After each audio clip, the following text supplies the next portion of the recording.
Hello 8th standard. आज हम इस वीडियो में इंग्लिश चैप्टर 6 को लेकर डिस्कस करेंगे। इंग्लिश रीडर की इस कहानी में ये कहानी बेस है एक ट्री लवर के ऊपर जिनको अपने प्लांट्स और ट्रीज से बहुत ज़्यादा लगाव है और प्यार है। इस कहानी का जो मेन कैरेक्टर्स हैं वो ऑथर यानी कि नैरेटर, इस कहानी के लिखने वाले जो हैं वो खुद है, वो अपने दादाजी की कहानी को इस स्टोरी में शेयर कर रहे हैं। वो किस तरह के एक ट्रू ट्री लवर थे उसके बारे में कहा गया है। देखिए इसमें ऑथर क्या लिख रहा है। I was never able to get over the feelings that plant and trees love grandfather. मैं आप लोगों को मतलब डिस्क्राइब नहीं कर पाऊँगा मेरे दादाजी के ऊपर, दादाजी का जो है प्लांट और पेड़ों के साथ क्या फीलिंग्स था और बदले में उन पेड़ों का भी हमारे दादाजी के साथ क्या फीलिंग्स था, ये मैं शायद आपको बता के नहीं समझा पाऊँगा। One morning while I was sitting beside him on the veranda steps. एक दिन सुबह जब मैं उठने के बाद बरामदे के जीने में बैठा हुआ था, बरामदे में चढ़ने के लिए जो जीना होते हैं उसको कहते हैं बरामदा स्टेप। आई नोटिस्ड, मैंने क्या देखा, the tendril of a creeping vine trailing across the steps. अच्छा, क्रीपर्स वो प्लांट होते हैं जो बहुत जिसका स्टेम वीक होता है और जो अपने आप को खुद स्ट्रेट नहीं खड़ा रख सकता है, ज़मीनों के सहारे या किसी और सपोर्ट के सहारे जो अपने बॉडीज़ की ग्रो करते मूव करते हैं उसे कहा जाता है क्रीपर्स। तो इसी तरह से एक क्रीपिंग प्लांट का टेंड्रिल जो है वो धीरे धीरे जीने से चढ़ के बरामदे की तरफ आ रहा था। एज वी सैट देयर, मैं वहाँ पे बैठा हुआ था क्योंकि वहाँ पे क्या मिल रहा था, सूरज की रोशनी, sunshine.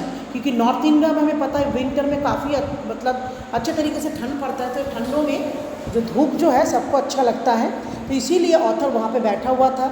I saw the tendril moving very slowly towards grandfather. मैंने देखा उस वाइन पेड़ जो था ना, उसका क्लिपर जो था, उसका ट्रेंडिल जो है बड़े धीरे धीरे जो है स्टेप्स के ऊपर से चढ़ के दादाजी के पास पहुँच रहे थे। We guessed at it in fascination. इस चीज़ को देख के कोई भी इंसान जो है मोहित हो सकता है। 20 मिनट लेटर, 20 मिनट बाद, it had cross the steps, वो जीने को क्रॉस कर जाता है, and was touching grandfather's feet, बिल्कुल दादाजी के पैरों तक पहुंच जाते हैं। There is probably a scientific explanation for the plant's behaviour. हो सकता है पेड़ों का इस तरह का जो बर्ताव है ना, उसके पीछे कोई साइंटिफिक यानी कि वैज्ञानिक व्याख्या होगा। Something to do with light और वार्मथ। कोई कहेगा प्लांट जो है जहाँ पे उसको लाइट और वार्मथ मिलता है ना, गर्माहट, उसी की तरह वो बढ़ने लगता है। But I like to think, लेकिन मुझे ये सोचने में अच्छा लग रहा है, that it moved across the step simply, ये जीने को क्रॉस करते हुए बरामदे की तरफ इसलिए आ रहा था because it wanted to be near grandfather, वो दादाजी के पास पहुंचना चाह रहा था। One always felt like drawing close to him. हर कोई पेड़ पौधे जो है उनके पास पहुंचने के लिए व्याकुल रहते या तो उनके पास पहुंचना चाहते हैं। समटाइम्स, कभी कभी क्या होता है, when I sat bye my self beneath a tree, जब मैं किसी पेड़ के नीचे चुपचाप अकेला बैठा रहता हूँ तो I would feel rather lonely, मुझे अपने आप को बहुत अकेला महसूस होता है, दुखी महसूस होता है।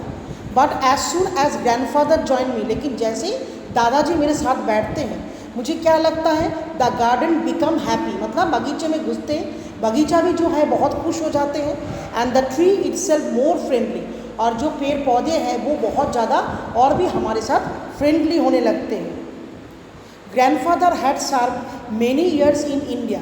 दादाजी जो है काफ़ी सालों से इंडिया में हैं और इंडिया में रह के अपना काम भी किया है, एंड इट वॉज नेचुरल, कि ये नेचुरल बात है, he should know and understand and like trees, इसलिए उनको हमारे देश के पेड़ पौधों के बारे में इतने अच्छे से नॉलेज है।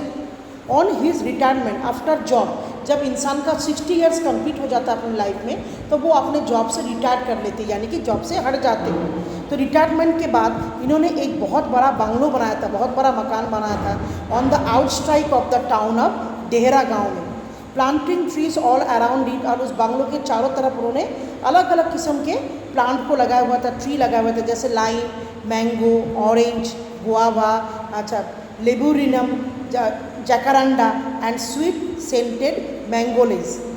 अच्छा, इन देहराज नॉर्थ इंडिया का एक हिल स्टेशन है, उसकी वैल्यू बहुत उपजाऊ होती है, फर्टाइल होती है, तो कोई भी प्लांट और ट्रीज़ वहाँ पे आप लगाओगे वो जल्दी लग भी जाता है, और वो वहाँ पे लगे हुए प्लांट और ट्रीज़ काफ़ी टॉल एंड स्ट्रॉन्ग होते हैं, जैसे पहाड़ों में नहीं होते प्लांट बहुत स्ट्रॉन्ग एंड लॉन्ग होते हैं।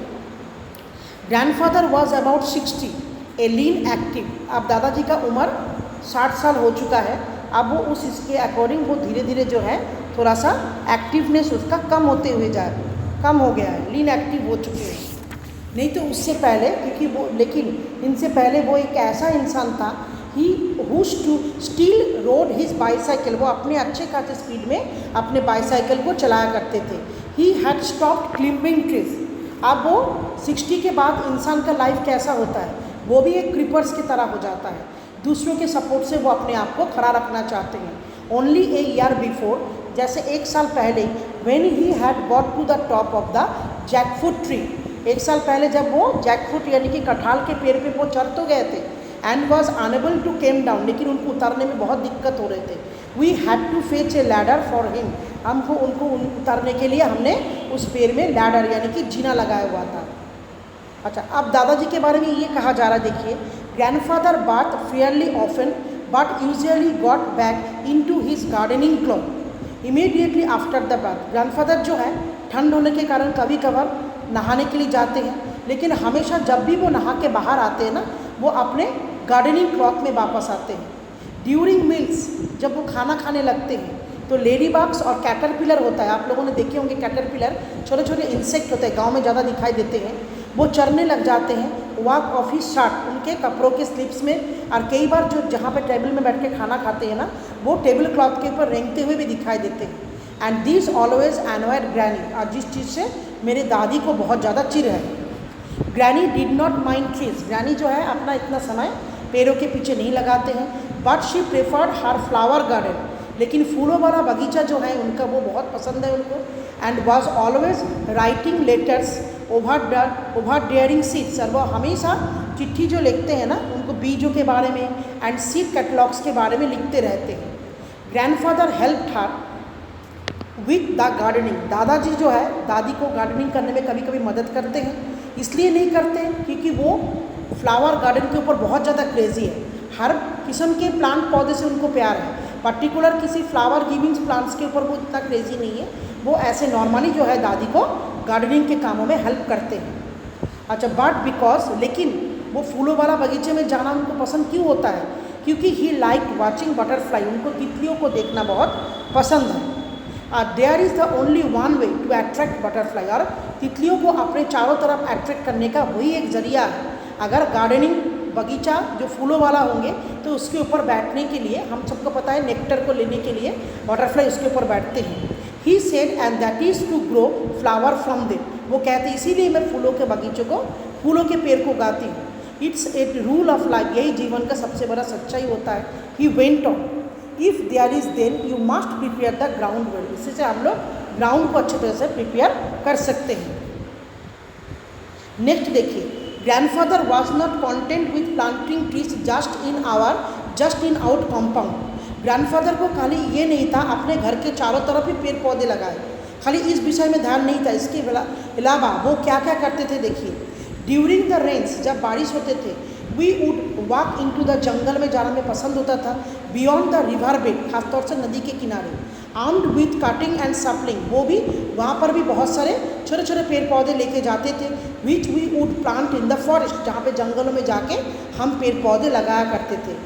But no one ever comes here, लेकिन यहाँ पे कोई आता ही नहीं है। I protested the first time, मैंने पहले बार उनको बताया था, दादाजी हम यहाँ पे पेड़ पौधे क्यों लगाएंगे, इसको देखने के लिए यहाँ पे कोई आता ही नहीं है। Who is going to see them, उनको देखभाल करने के लिए कौन आएगा। We are not planting them simply to improve the view, केवल हम व्यू को बनाने के लिए पेड़ पौधे नहीं लगाते हैं, दादाजी ने बोला।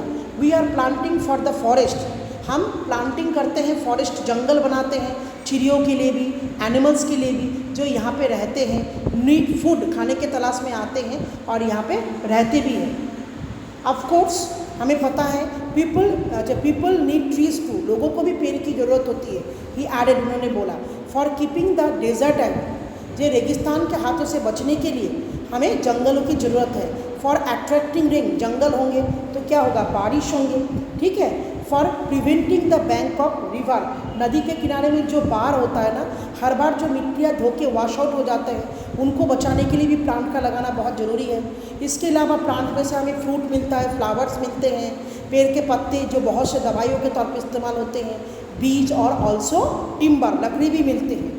But people are cutting down the trees without replacing them. लेकिन लोग जो है कंटिन्यू पेड़ों की कटिंग कर रहे हैं, लेकिन उनके रिप्लेसमेंट में जो पेड़ हमें लगाना चाहिए उस काम को वो नहीं कर रहे हैं। And if we do not plant a few our self, लेकिन अगर हम अपने आप में कुछ पेड़ पौधे नहीं लगाएंगे तो there will come a time, एक समय ऐसा आएगा हमारा पूरा वर्ल्ड जो है धीरे धीरे रेगिस्तान बन जाएंगे।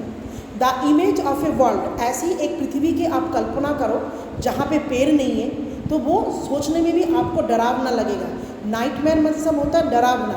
On reason why I should never want to set foot, आप सोच के देखो जो बगैर पेड़ पौधे का हम जमीनों में कैसे पैर रखेंगे, ट्रीजलेस दुनिया में हम कैसे जिएंगे। In his tree planting venture with green even greater enthusiasm, तो इस काम को हमें बड़े उत्साह से करना चाहिए बच्चे, और ट्रीज प्लांटिंग करना बहुत ज़रूरी है। While we went about our work we taught me this poem, अच्छा वाइल जब हम इस काम को करते हैं went out about our work, तो हमें इस पोएम को हमेशा ध्यान में रखना होता है। जिस पोएम को किसने लिखा था? जॉर्ज मॉरिस ने। क्या लिखा था? Woodman spare that tree touch not a single bough, मतलब इंसान जो होता है ना वुडमैन, इंसान जो है, हम लोग भी तो वुडमैन है, मगर लकड़ी का हमारे पास क्या गुजारा है। तो वुडमैन स्पेयर दैट ट्री, उनको पेड़ों को काटने से रोकना चाहिए, अपने आप को दूर रहना चाहिए। Touch not a single bond. तो बच्चे इसी के साथ मैं अपने वीडियोस को कंप्लीट कर रही हूँ, लेकिन ये मेरा चैप्टर्स अभी तक कंप्लीट नहीं हुआ है। नेक्स्ट वीडियोस में ये चैप्टर्स में आगे क्या होता है ये आपको समझाऊंगी और डिस्कस करूँगी। Thank you students.